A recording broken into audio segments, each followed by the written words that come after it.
कि मैं एक इज्जतदार खानदान की बहू बनने जा रही हूँ।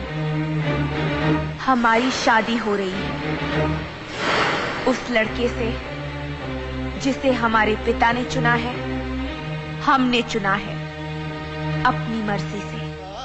अपनी मर्जी से? तो फिर क्यों आई मेरी जिंदगी में? क्यों मुझे बदला? क्यों बनाया मुझे ऐसा?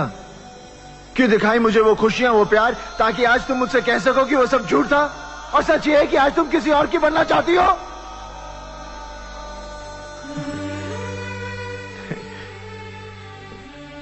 काजल, मैं जानता हूं कि तुम सिर्फ मुझसे प्यार करती हो, सिर्फ मुझसे।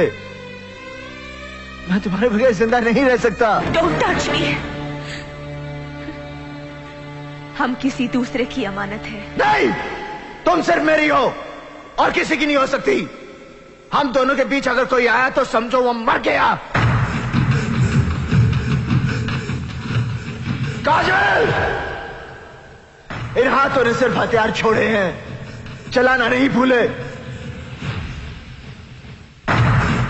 अगर इस चौखट पर बारात आई तो डोली की जगह उनकी अर्थियां उठेगी और सबसे पहले अर्थी उसकी उठेगी जिसके सर पर सहरा होगा। लाशें बिछा दूंगा, लाशें।